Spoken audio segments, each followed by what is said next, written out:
As-Sabiqun rahmatullah. Allahu Akbar, Allahu Akbar. Allahu Akbar, Allahu Akbar. Ashhadu an la ilaha illallah. Ashhadu an la ilaha illallah. Ashhadu anna Muhammadan Rasulullah. Ashhadu anna Muhammadan Rasulullah.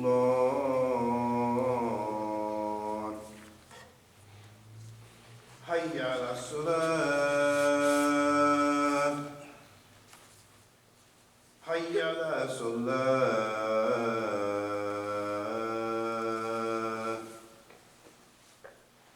Hayya ala falah.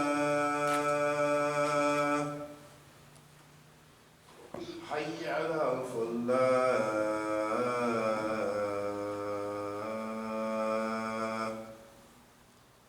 Allahu Akbar, Allahu Akbar. La ilaha illallah.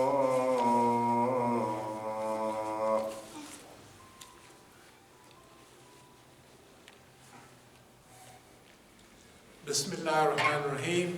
Alhamdulillah. Alhamdulillah. Ahmaduhu wa asta'inuhu wa astadihi wa astaghfiruhu wa uminu bihi jalla wa la akfuruhu wa ashhadu an la ilaha illallah wa ashhadu anna Muhammadan abduhu wa rasuluhu. Arsalahu bil huda wa dinil haqq liyudhhiruhu ala ad-din kullihi wallahu karihal mushrikun. All praise belongs to Allah. We praise Him. We seek His help, His assistance, and His guidance. We believe in Him and do not disbelieve in Him.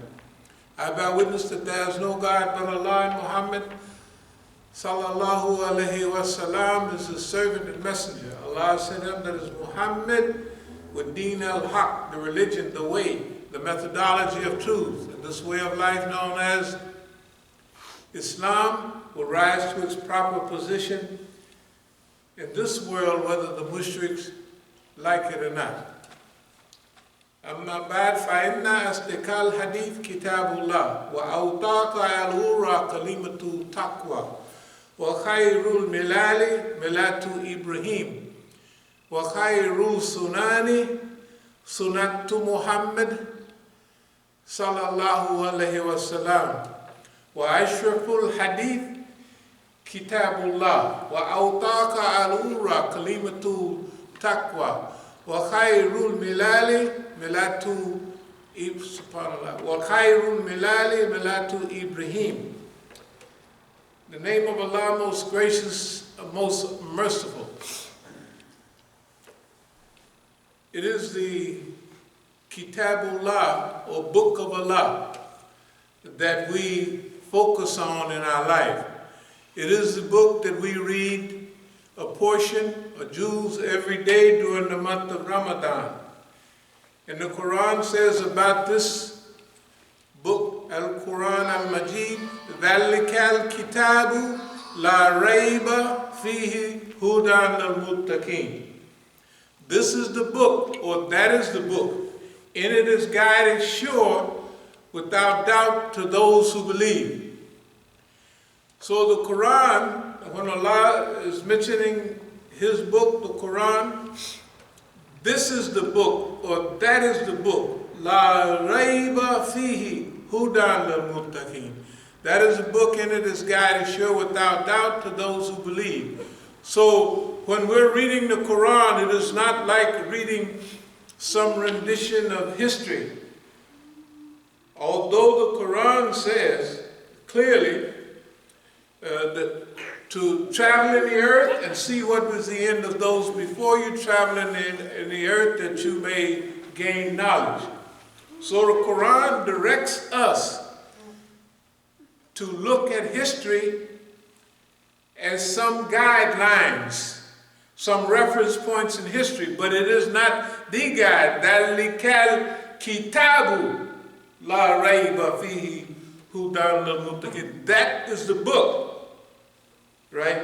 And it is guided sure, without doubt, to those who believe. So although the Quran make reference to traveling in the earth and gaining some history or some knowledge of history, it is not the guide for history. I mean, the history is not the guide.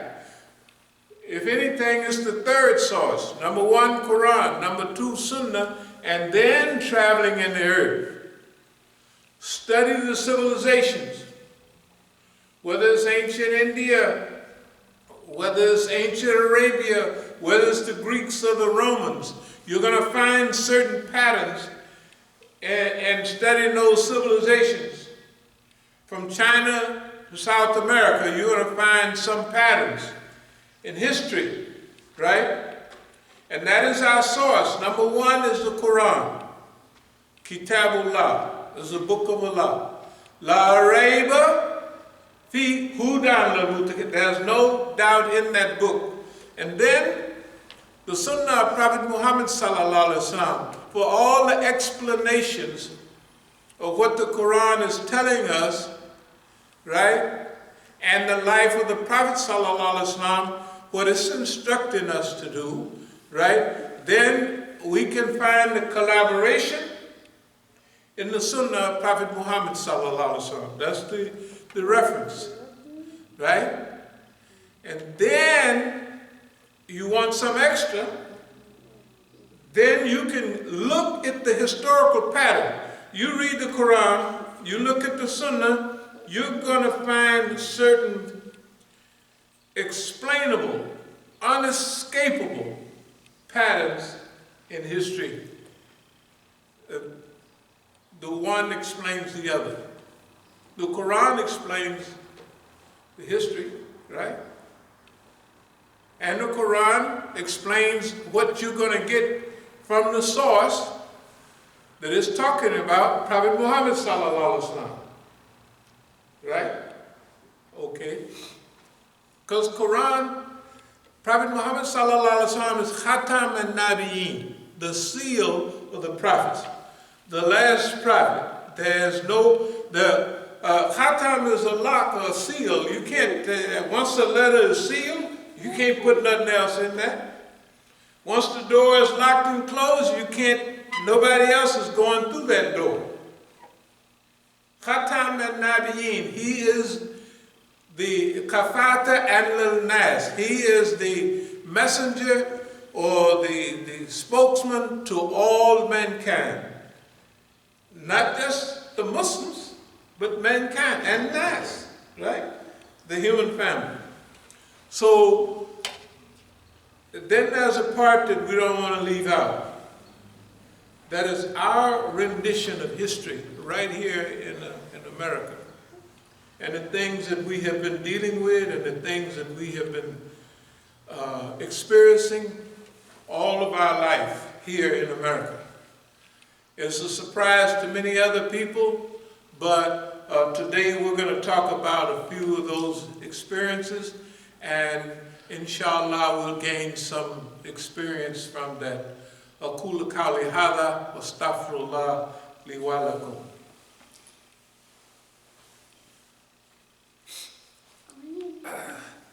بسم الله الرحمن الرحيم. الحمد لله. الحمد لله أحمده واستعينه واستغفره واستغفره وأؤمن به جل وعلا ولا أكفره وأشهد أن لا إله إلا الله وأشهد أن محمدا عبده ورسوله.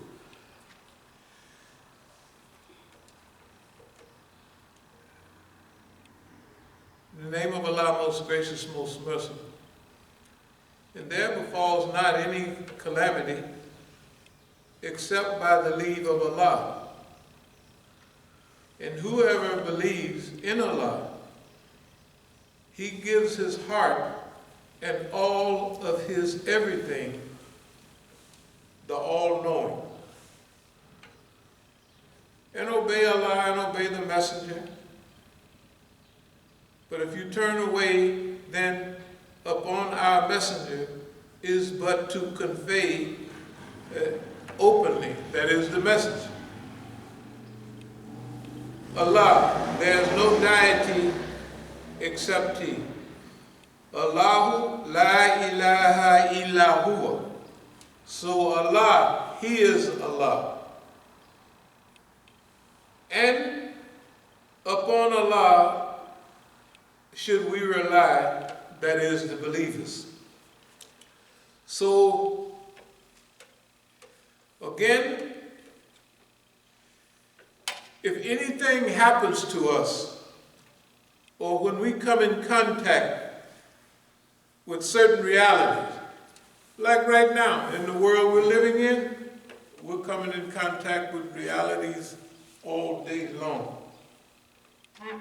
The Zionists have just reimposed some ungodly repression upon our brothers and sisters in Palestine. The criminal Saudi regime have not relinquished its warmongering on the people of Yemen. The richest Arab nation in the world is suppressing and oppressing the poorest Arab nation in the world. All with the help, with the inspiration of the Europeans, the Americans, and the Zionist state.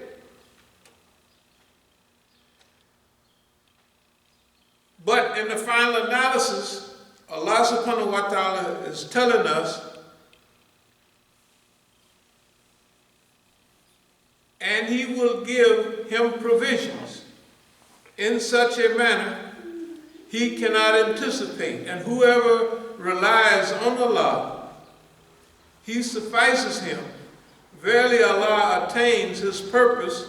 Indeed, Allah has set for everything a measure. This is just skipping to another ayat. That Allah will provide for us avenues by which we will attain our predetermined goal. We don't sometimes have any idea about what road, about what avenue, about what way we're going to be traveling, but Allah subhanahu wa ta'ala has anticipated where, well, Allah don't need to anticipate, Allah knows everything. We anticipate, Allah don't anticipate, because it means he would be happy, well, let me think what's going to happen on. So, when it says before, whatever befalls a calamity is all except by the leave of Allah. Anything that happens is by the leave of Allah. I just want to mention that because here, at this center, we've been taking positions for the last 40 years. We started in Oakland and here for over 30 years. We've taken a certain position. And I want to mention just one of those positions. And positions we take are not based on what we like, what we, desire. It's based on what appears from the Quran, from the Sunnah, and from the historical reality that we're living in, right? We make our decisions for here based on those observations. And when we look at the world, and we look at oppression, we look at certain realities. And just the other day, they had something on TV, it said, the president, Javad Zarif had made some lecture or some 7-hour or 3-hour video history of what they felt about Iran. And not knowing or not realizing that just like the rest of the world, they have teams here, teams there, and some people on both teams. Some people on 3 or 4 teams, right? In spy thrillers, you can see the spy, the counter spy, the double agent, and triple agent, right? There's some people playing all the sides. So it just so happens in this one side, he done made a 7-hour video or a 3-hour video, whatever. And in that, he's talking about Qasem Soleimani. For us, Qasem Soleimani is a special person because, we try to give the little advice from the experience that we have. Now, since y'all have been sitting here, when I mention these certain things, you're going to remember literally not 80% correctness, not 90% correctness, but we're just going to say 95% correctness. That's all we're going to claim. We're not going to claim 100. That's a lot. We're going to claim, well, okay, we're going to take it as high as 98%. Okay? Because, see, remember, not only is this important for us, but it's important for each and every individual here. Because we're living in a desperate time and a desperate situation. So Zarif is apologizing to the Rahbar and everybody else now, because he said something about a great personality. Qasem Soleimani, he was martyred maybe a little over a year ago. And over a year ago, well, say for several years, we have been talking here about observing the world in which we live. And we had, I don't know, some say 20 million people going to Najaf and Karbala. Another, I don't know how many, some say 20, some say 30 million. That's a lot of people, right? And most people in America don't know anything about Najaf and Karbala. Probably most of the people here, unless you're Shia, you wouldn't have no big focus on Najaf and Karbala. But then you have to wonder if 2.5, 2 million, 3 million people go to Hajj every year, right? How is it that 20 million, 30 million, 25 million, you pick a number, they going all at one time to one place.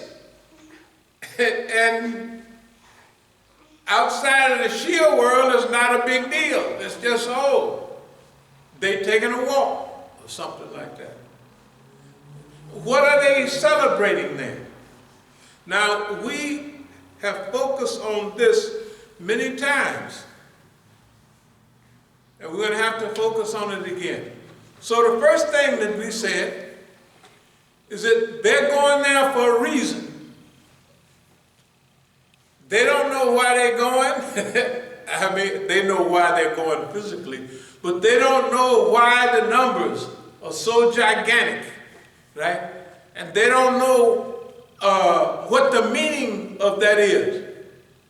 Now, we're not being arrogant, but you know we said we understand the meaning. That's what we said here, 40 or 50, 100 or 200 times. We know the meaning that they're going there. We're not Shia, but we know why they're going there. And when we came back from California in January, or technically it was December of year before last, we stayed here since then because on January 3rd, Qasem Soleimani was assassinated. He was a revolutionary, but he was also a peacemaker. Yeah. And so, all of a sudden, we have this assassination. What did we say at that time? This is what we have been waiting for. It don't make no difference what they've been waiting for. This is what we have been waiting for. This is a sign.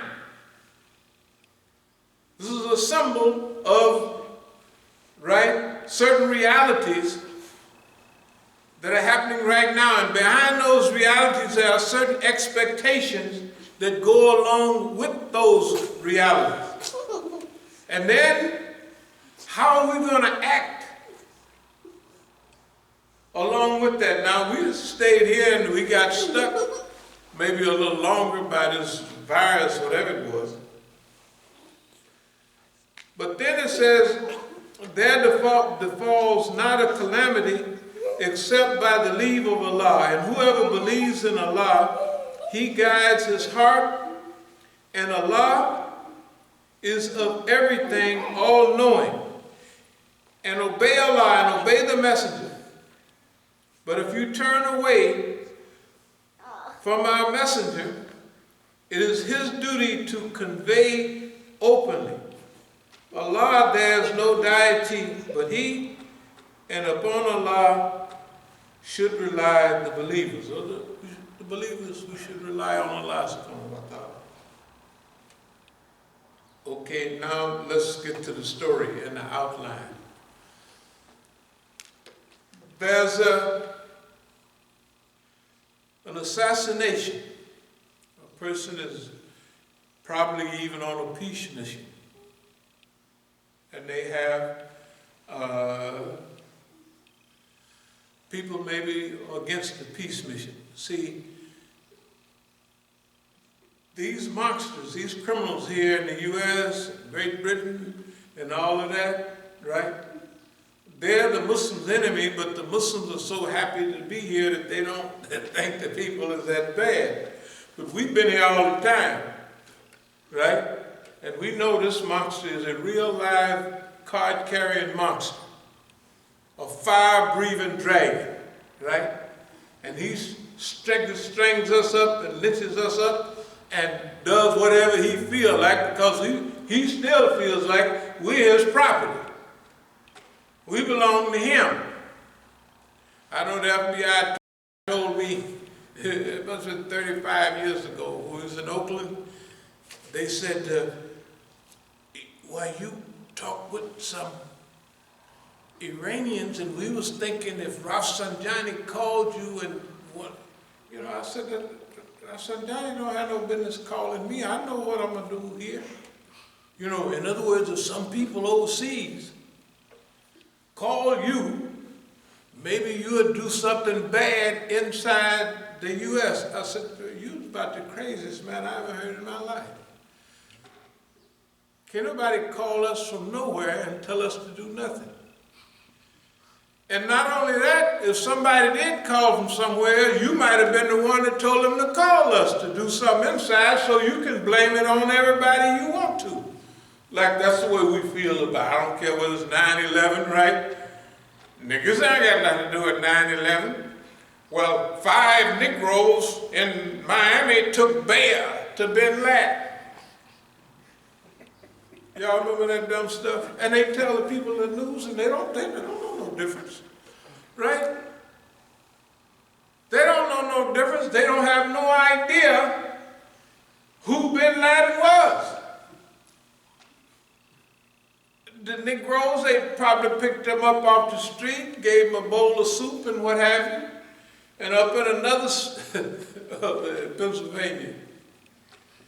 Remember the guy, Pakistani, went around, he had $25,000 and he going to the Masjid playing like he was a real good guy.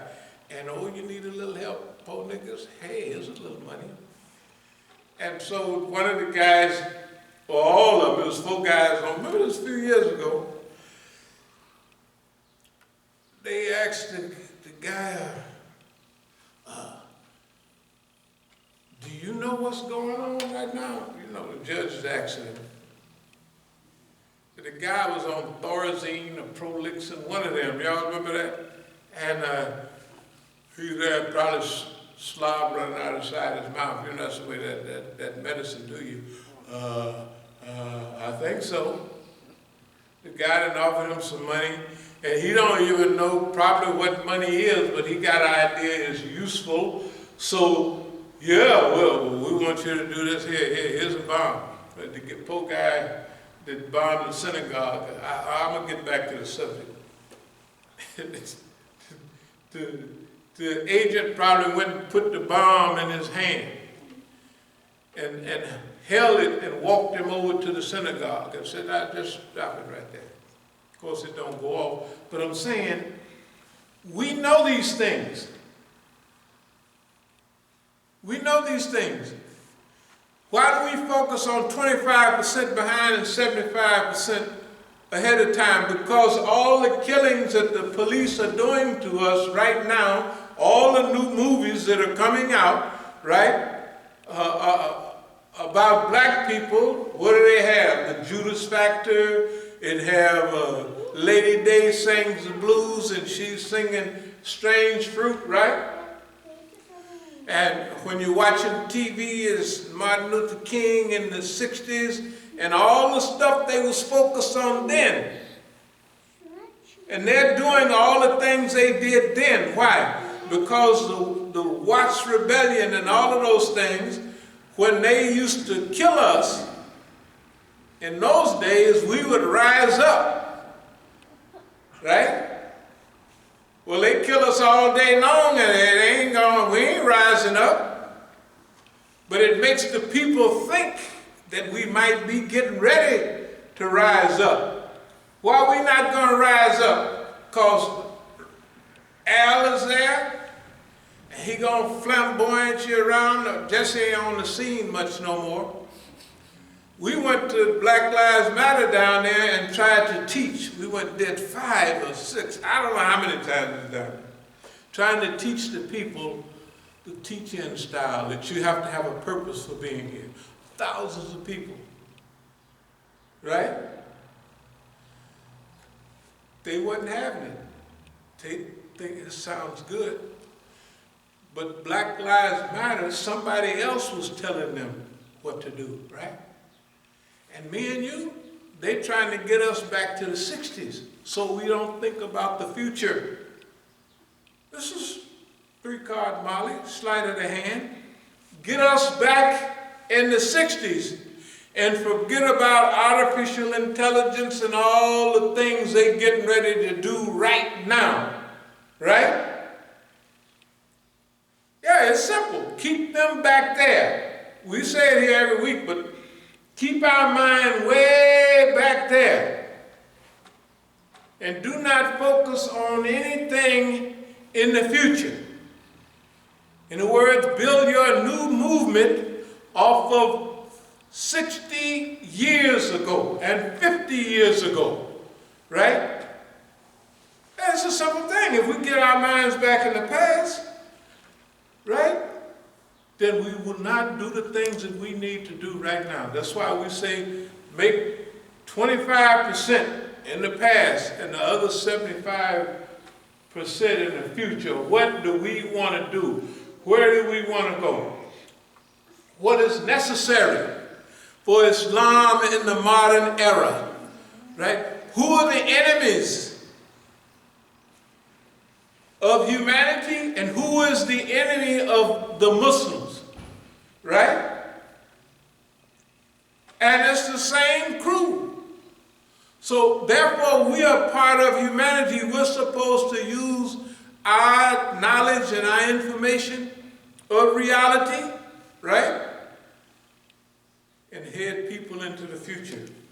Where's the Negro leaders? You can go to any big program a little while back that you want, and you hear the famous Negro Muslims jumping up and down, turning flips, and making sure they keep Isna and Ikna and all of their minds froze on being happy to be here in America, right? Who is the biggest criminal in the world right now today? Well, it's the United States of America, right? It is the United States of America. And we're here in America. And this is our job, right? We talk about a job, a mission. I'll get back to the Quran and Hadith.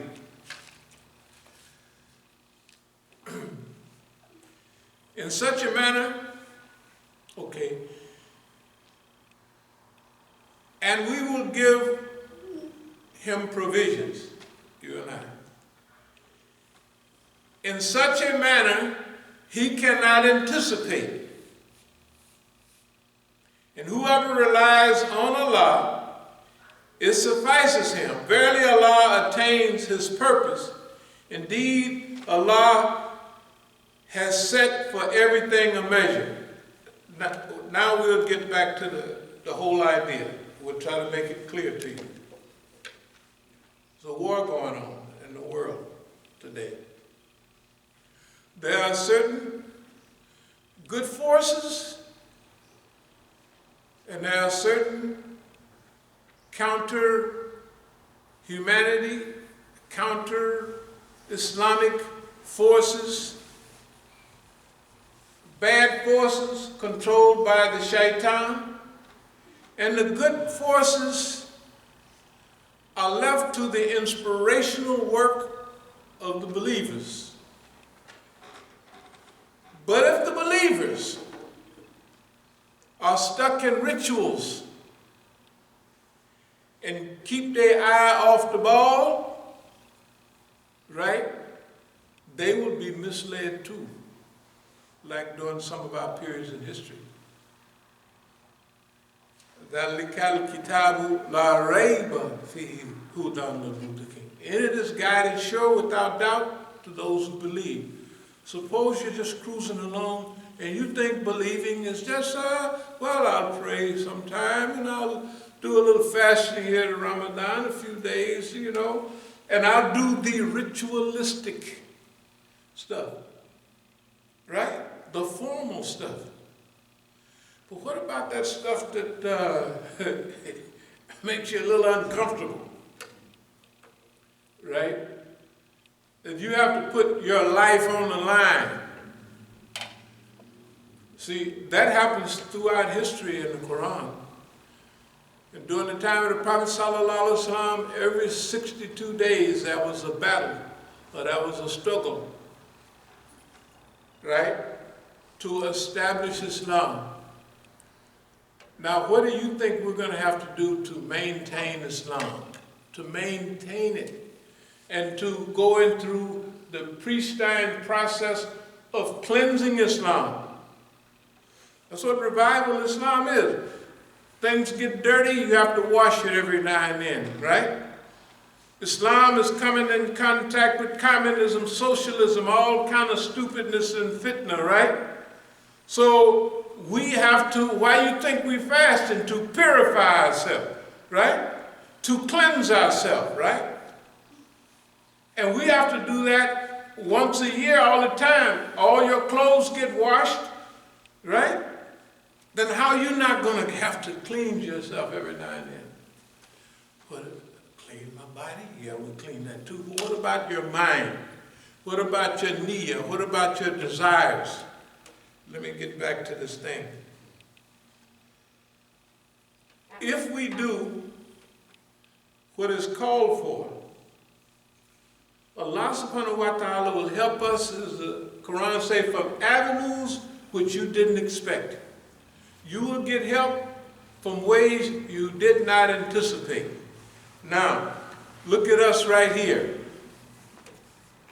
Why is this 5 or 10 people here, or a few people, you know, a little more than that?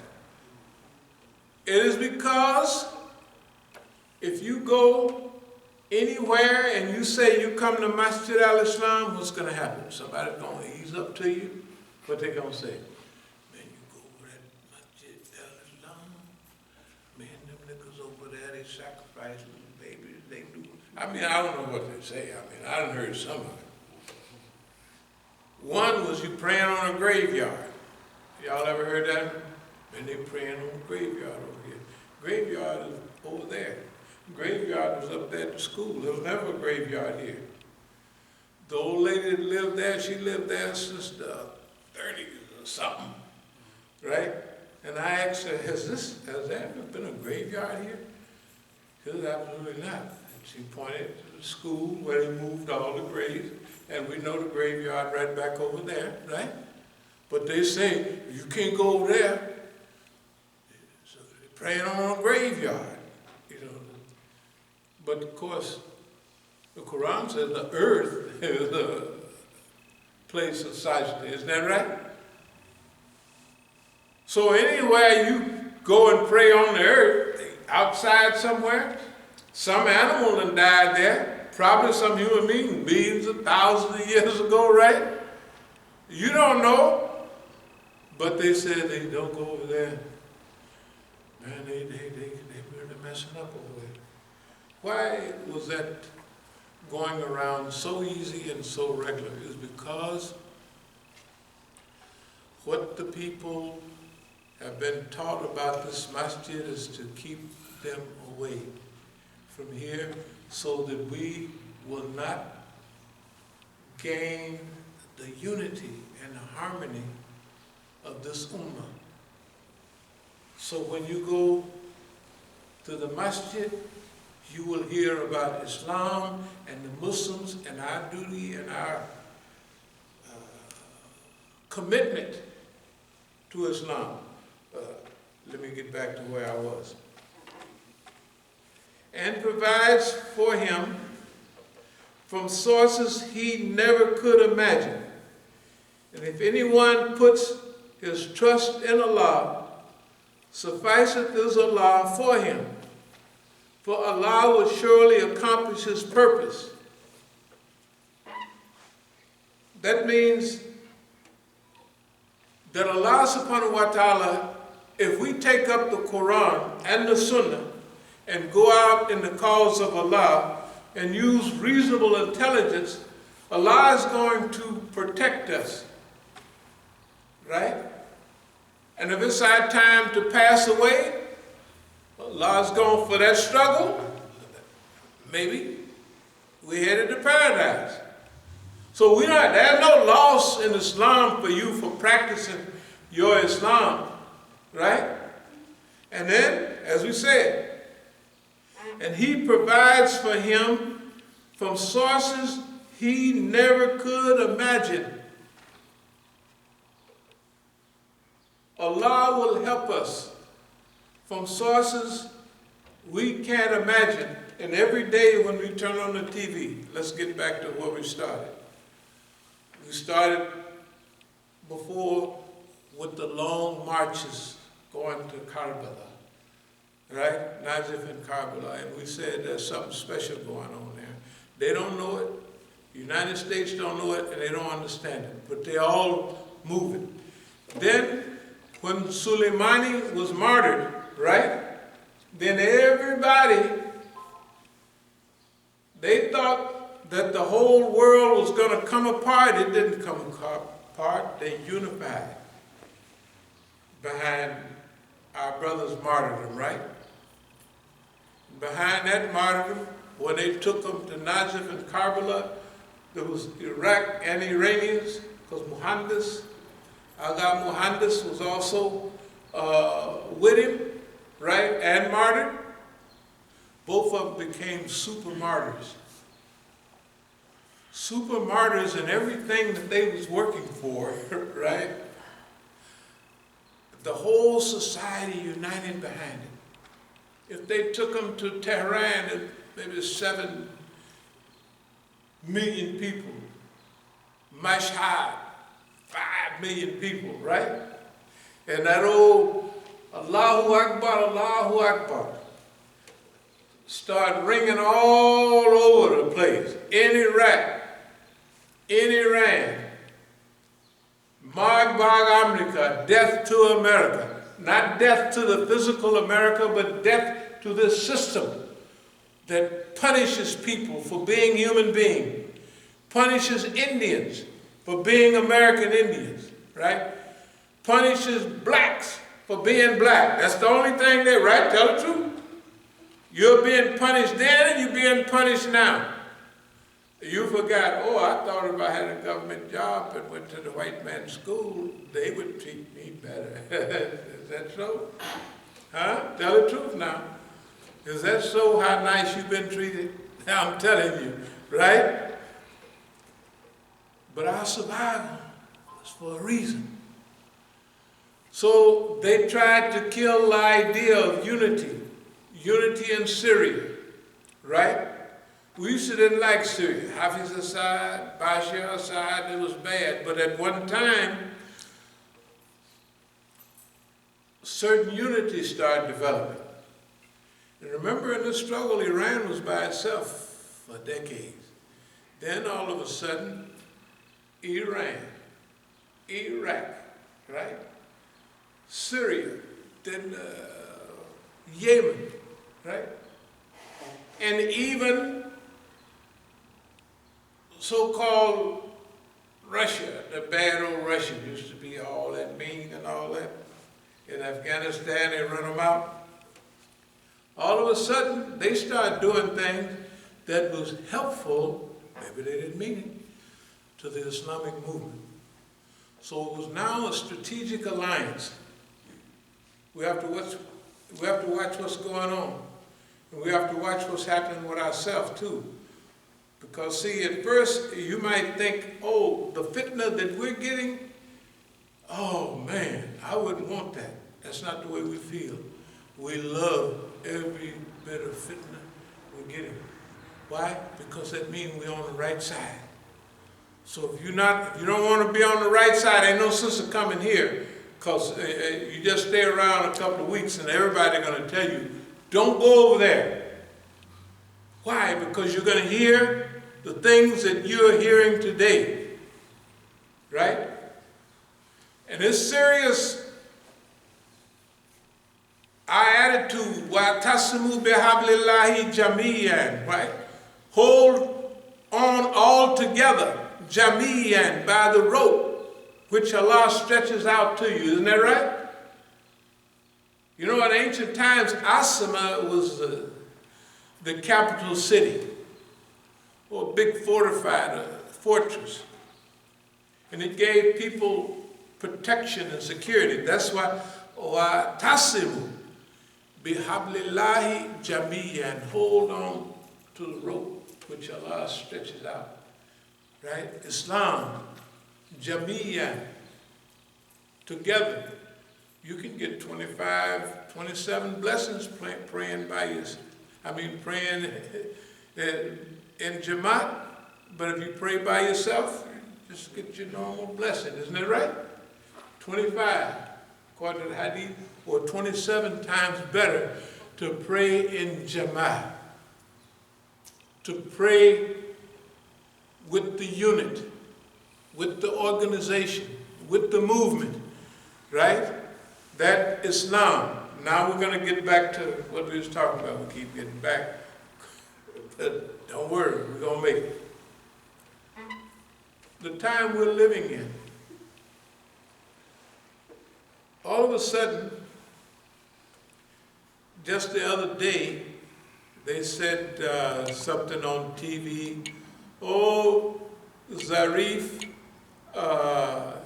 made a 2, 3 hour, 7 hour tape about Iran. And the thing that he was saying in there was exactly the same thing we've been talking about here for years. Does anybody kind of recall that? And all of the people, those guys, all of those guys that have been cutting our throat and stabbing us in the back all along or easing away from us. Remember when I had all that problems in California at the Masjid there and I head all busted and everything? Marzia, y'all remember that? Those Marzia Hashimi. Marzia Hashimi has been on press TV over there in Iran for years. She took Shahada in our Masjid in Denver in 1982, right? Why would they be, the Iranians, jumping up and down about Marzia Hashimi? Because I had just got busted in the head, right? And instead of putting that on the news, they put Marzia. What's so special about Marzia? Her husband, who was from Iran, got I think it must have been 82, 83. He got run over by a truck or something. And then she moved to Iran and became the head person on Press TV. Kind of funny, huh?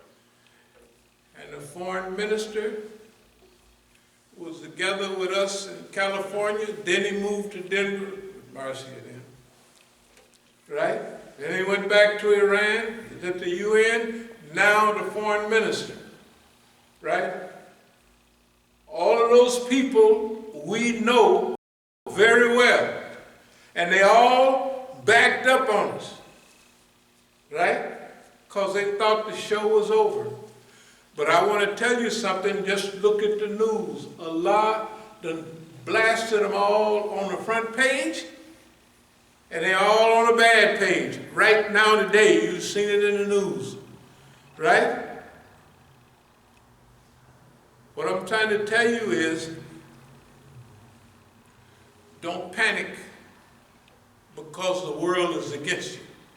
Don't panic because people is talking crazy. That's why these ayats are here.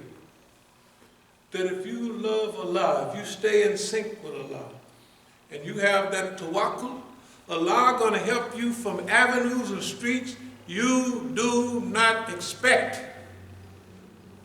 You see, that's what the ayats are saying. Allah is going to help you from ways you didn't anticipate. You couldn't even anticipate, right? And now here we are, still here. Love, unity, and everything we've been telling the world for years is manifesting itself, right?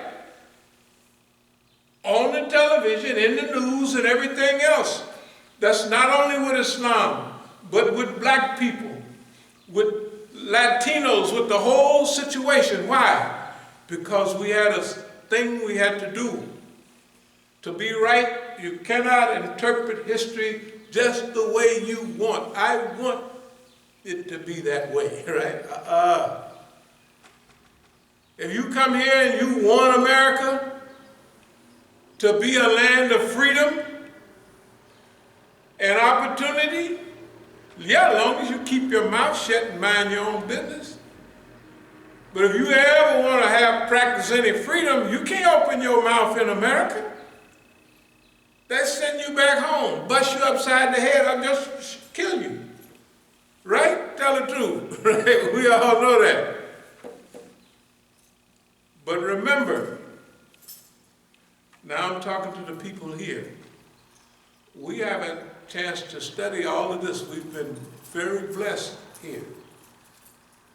Everything that's been happening to us, about us, around us, is basically for the good of ourselves and hopefully for the good of humanity. But it will be for the good of humanity if we do our Islamic work, do our Islamic job. Allah, there is no deity except Him, and upon Allah should the believers rely, put their trust, tawakkul. We should trust in Allah. Tawakkul, like wakil, is a lawyer or somebody that fight your case or help you in some kind of way. Tawakkul is your protection. If we do what Allah wants us to do, Allah gonna protect you. Allah subhanahu wa ta'ala have already promised us in the Quran. And now we can see from our own daily and weekly history that Allah subhanahu wa ta'ala been on our side all along. Okay, I'm gonna move toward a close.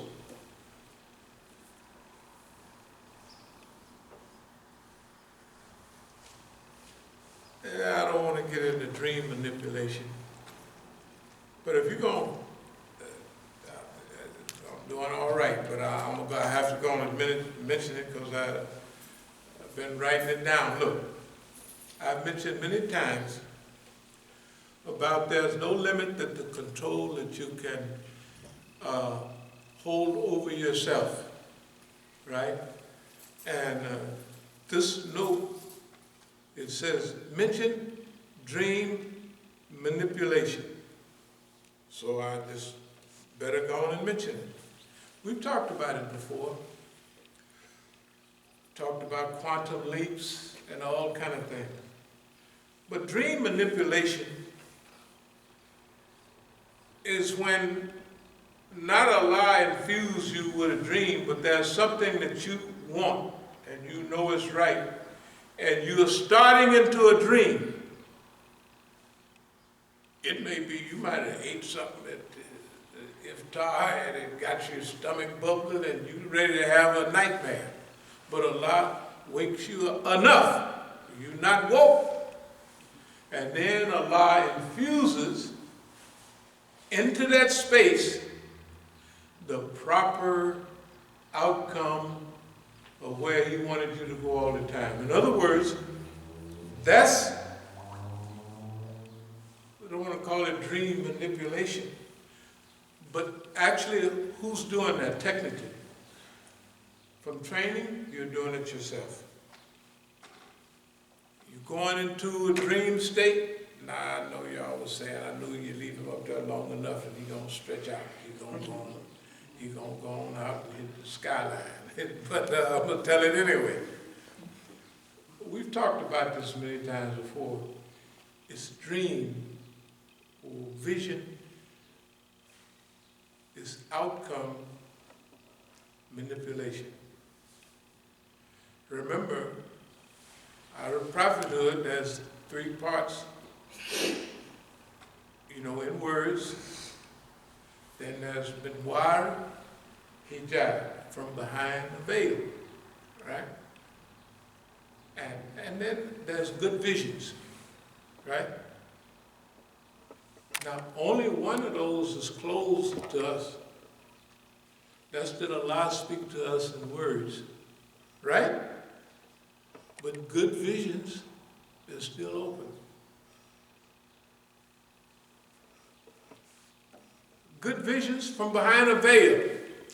You know, like sleep or dream, like a trance, anything like that, right? Which we all know about. And if you're encumbering or coming in contact with so much fitna, sometimes Allah just say, I'm going to hook the brother up. And I'm going to solidify everything that's been going on from a state of a trance or a dream. And that happens. You can call it dream manipulation because that's exactly the dream you wanted to have. So you're going into maybe a bad dream, all the food you ate or something, they're drinking the wrong combination, stomach bubbling, and you lay down. Normally you'd have a nightmare, wake up, But now, the wake up is easy. And right in the process, there's a suspended period where that infusion of exactly the outcome that you've been hoping for. Oh, this happens all the time. No, it don't happen all the time. It happens a lot of the time. But you have to prepare yourself for that type of experience. All I'm trying to tell you is now, pull out all the recordings and everything else for the last decades and listen to them. The videos, go look at them. See what you come up with, right? See what you come up with, right? And what we're trying to do is get the most out of ourselves, dear believers. The world needs us. I mean, when I say us, I mean the people right here. They're not going to get it over at the big Masjid downtown. They're not going to get it out in Virginia. They're not going to get it. The people immigrated here, they're not prepared to even talk about changing America because they're too happy to be here. And it's all right. I mean, if you visit some other countries, you could see how people would be happy to be here, right? Electricity, flip light, come on anytime. Sometimes it come on 3 hours a day. Sometimes you want some water, all day long, right? Some places, water's off for 4 hours, water's off for how many, right? So America, to people that come here, hey, it's not too bad. It ain't good as it used to be. It ain't like the good old days when you could come here and go to college and get a job, send both sides of the family couple $100 a month, right? And you washing dishes in a restaurant, getting tips, and going to school. Those days is long gone. It ain't like that anymore. America is headed the way Britain went, the way Rome went, right? The way all of those empires went. That's the way America's going, and it's going fast, right? It's going fast. But we're trying to say to ourselves, brothers and sisters, or brothers, let's lock on to the good route. Let's choose, let's make a choice of our own, where we choose the way we want to go. Based on the Quran, based on Hadith, not based on where we came from or who he was, right? Don't let people manipulate us based on their ideas and what they want for us. So they beat us all upside the head and shoot us down, so we go back to the 60s and the 70s, right? Let them have it. You keep going to the future. Why? Because the leaders that they have, America is going to hell in a handbasket, but everybody they got in front of you is all placed there, isn't that right? The movies are made to lead you somewhere, right? And the Negroes, they are made to lead you somewhere. So old Al, he might have replaced Jesse, but it's all to lead you to the same foolish place. Even the lawyers, right? Even everybody in position is there to lead you away from reality. Now here we are, we're catching up to the truth, right? ذَلِكَ الْكِتَابُ لَا رَيْبَ فِيهِ هُدًى لِلْمُتَّقِينَ. In it, the book, Hidayah, for those who believe. We're getting the Hidayah. Let's use it. Let's use it for what it was meant. So, and don't worry, you'll get help. That's what the ayat means. You get help from avenues you never even expected. Okay. The manipulators. This will fit in a minute. Anybody know who Medea Benjamin is? Medea Benjamin? A Jewish lady, you know. The same lady, Cold Pink, the foreign minister, my old friend, or was a friend, from Iran. When they had a big meeting in Syria last year, anybody remember that? And they didn't let Zarif go to that meeting. They had him stay in Tehran with Medea Benjamin and all that, all their friends. You like these Zionists? You meet with them. Because all of a sudden we started noticing years ago that they're not inviting too many Negroes anymore to the big programs in Tehran. They're inviting all kind of modernists, and so you can see the trend. And all your big friends in the media, remember they called here, get us on the media, and after that, if we don't say what they want, they have nothing else. They sent people over here last year talking about, had a notebook. Isn't this happening? No, it's not happening. They said, don't you see those honest faces of those young people I said, yeah, I see their faces, they being misled. But isn't Black Lives Matter the uprising of people? I said, Black Lives Matter is a bunch of sissies, a bunch of the gay, what is all the white? Black Lives Matter is more white folk, right? Tell the truth. Not this, the ones that are out there by the thousands are innocent white kids, right? But the ones leading it know what they're doing. That's why you don't get no benefit. Why you don't get no benefit from nothing anymore? Why you don't get no benefits from all the debts that we have? Why there's no solutions for them? Why? It's because they're all playing the government. It's playing all of it. And they trying to set us up, and they want to take all your guns away. You probably don't have no reason to think like this. But they're trying to take all your guns. They want to put you in a continuous prison. And they want to mislead you, and they want to dissipate all your activity. And they want to turn your Masjid into places where you come and go to sleep. And don't pay no attention to nothing. Right? We're not doing that here. I'm sorry. I'll close in 1 minute.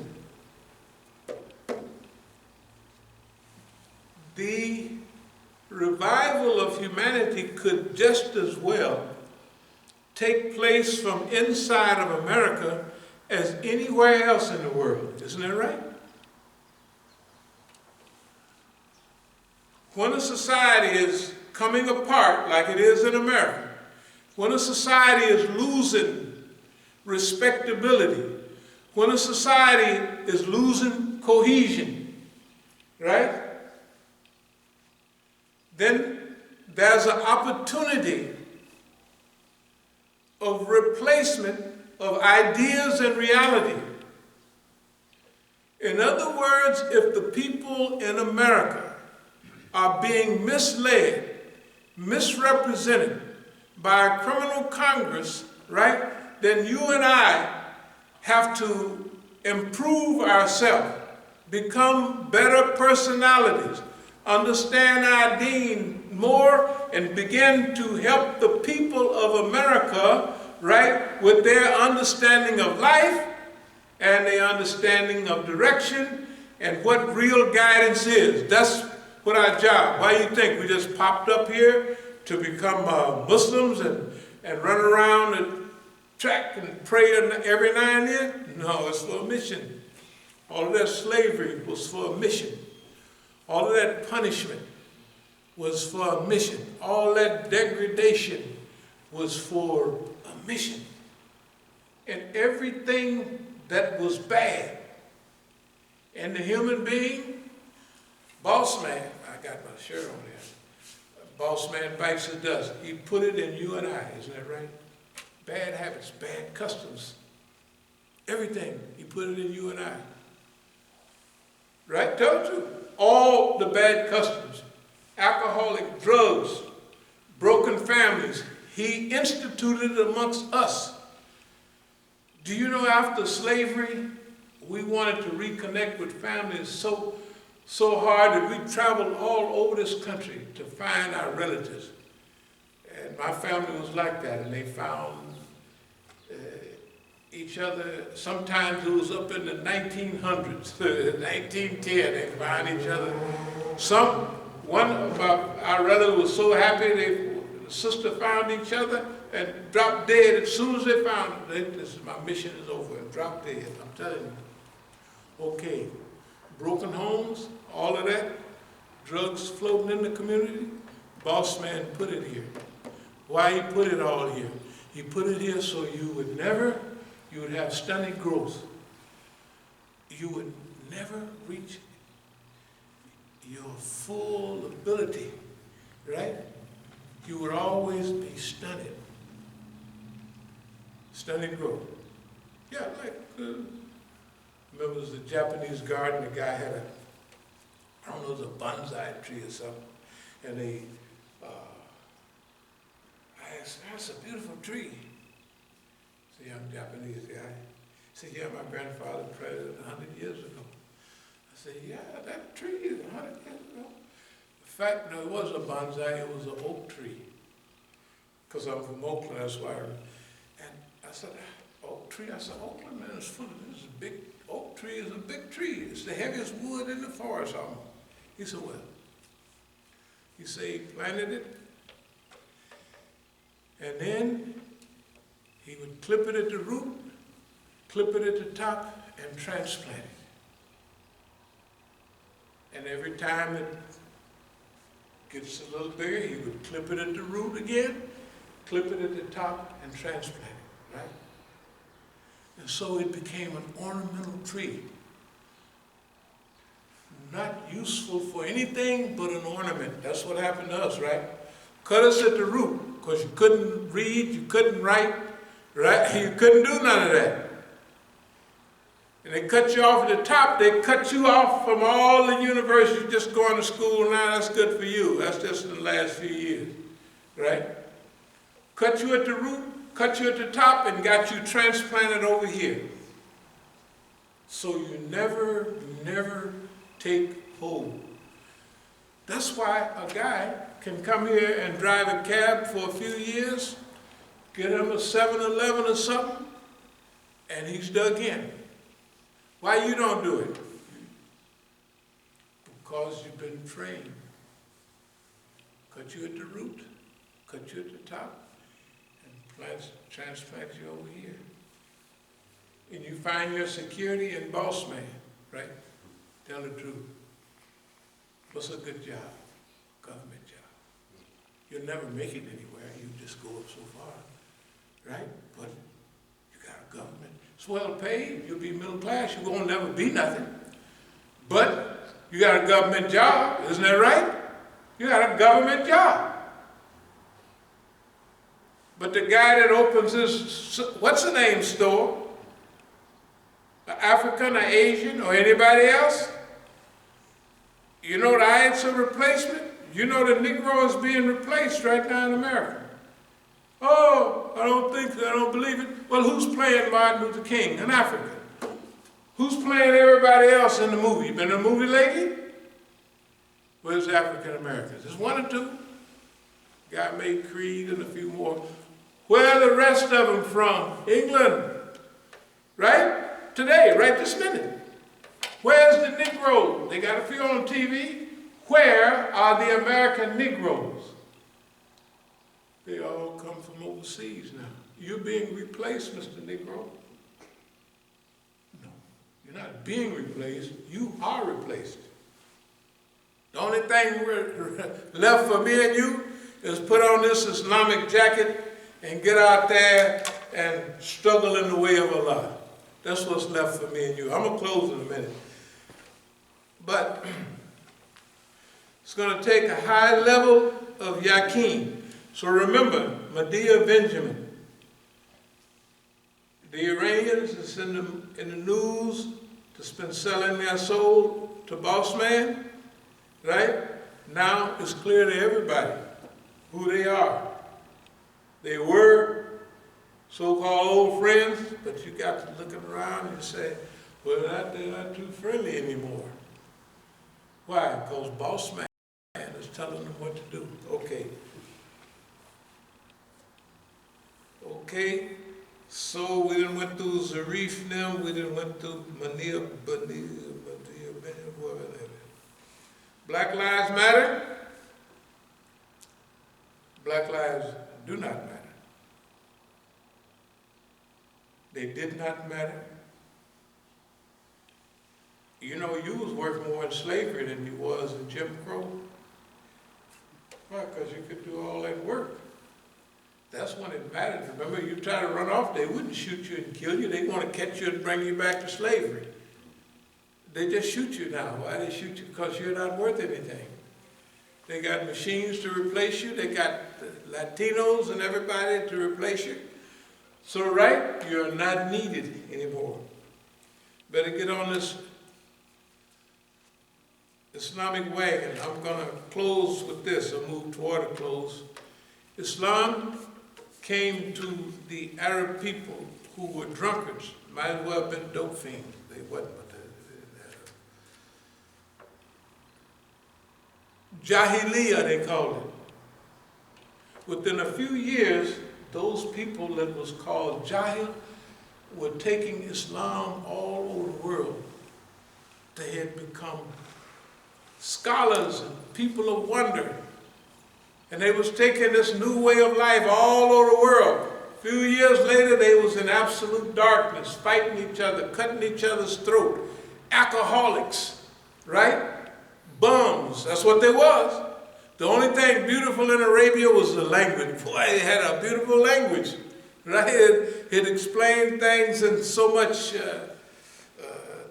I'm going to close with this, but I was bragging to, about 30 years ago, this Palestinian brother. I said, yeah, man, I've been studying. I just went to Islam classes and a few more classes. Of course, I forgot it all now. But anyway, I said, man, this Arabic is deep, you know. You can take one word and go 15 levels deep. He was from Palestine. He said, actually, you can go 45 levels deep.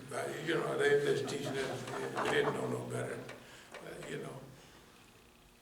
He said, no, that's the Arabic language is straight. You can go 45 levels deep, you know, like on many things, like salam, Islam, Muslim. You know, you just keep going on and on, right? He said, and so I thought I was showing off. Yeah, man, I did at 87, I just finished my class, man, and I at the 15 level deep. He said, 45. He was an Arabic professor type. So his thing, dear believers,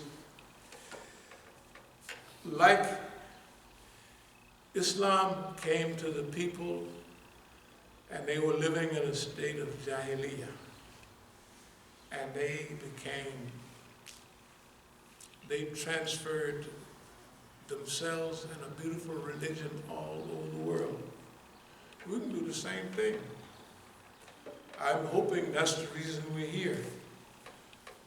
I'm hoping because that's where we was in Jahiliyyah. We didn't know nothing, right? About nothing, ourselves and nobody else. Anybody ever heard of that black history, that magnified? Black history, we built the pyramids because we was thinking, you know. And when I visited Egypt, you go in, you know, different places, and there's a long tunnel, but over one of the places, he says, that rock, the guy was saying, he said, that stone weighs 25,000 tons. This one rock over a doorway in one of the pyramids, 25,000 tons. Man, how did they get that up there in those days? You know, they didn't have no cranes, they didn't have no nothing. But leave it to the Negro, right? In those days, we were scientists, and we used to have the mental power, and we used to levitate those stones. That's how the pyramids, you didn't ever hear that? The Negro built them, because we was blacker in those days, Egypt. And we thought them big stones up, and we built the pyramids in our mind. You know. Now, that stuff don't help you do nothing right in modern times. It might help you think you did a lot of good things in the past. And if you could do it then, maybe you could do it now. Dear believers, we live in a perilous time. This is the book in its guidance, without doubt, to those who believe. And again, the last time, and he provides for him from sources he never could imagine. We never could imagine. And if anyone puts his trust, tawakkul, in Allah, Allah is sufficient for him, for Allah will strictly accomplish his purpose. If we get our act together, if we love Islam and trust in Allah the way we should, we can not only help ourselves, but we can help the rest of humanity. I think that's our mission. I think that way because that's what I want it to be. Whether it is or not, But I can tell you one thing, and I'll close with this. That's the way I'm going to act. That's the way I am personally going to act. Like that Allah gave me this wonderful way of life so I can do something with it. So if I have to stand up here and turn flips every week, it's okay. You help, no problem with me. I'm still going to do my part. That's what I'm trying to tell you. America, I'll close with this. America and the world need you, and they need your help. The people have gone crazy in front of your very eyes. There is no pathway to goodness or guidance without this Islam. I'm telling you. They're not doing it, right? And the Muslims are not doing it, right? The Muslims are dumb enough to fight each other, right?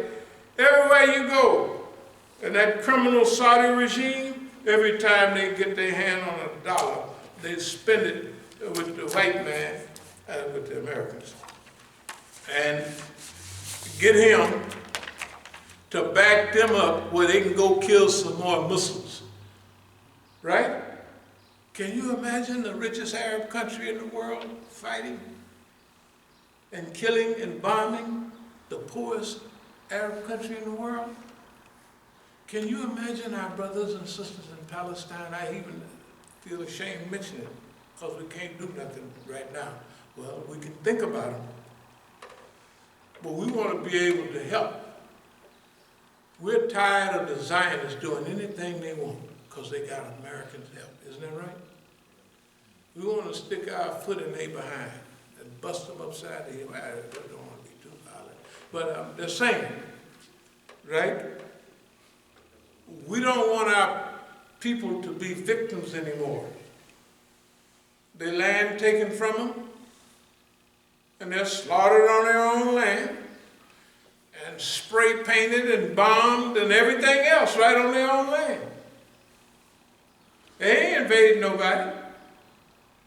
And the people there that they didn't gave it to, they was mistreated by Europeans in Europe.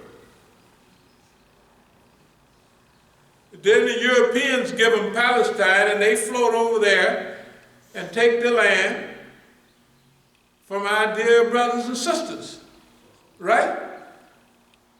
Okay, that ain't right. But if we don't do nothing about it, that's all she wrote. Oh Allah, we seek thy refuge from anxiety and grief. We seek thy refuge from lack of strength and laziness. We seek thy refuge from cowardice and godliness. We seek thy refuge from being overpowered by debt and the oppression of men. O Allah, suffice us with what is lawful. Keep from us what is prohibited. With thy grace, make us free from want of what is beside thee. Ameen. We come to Salah.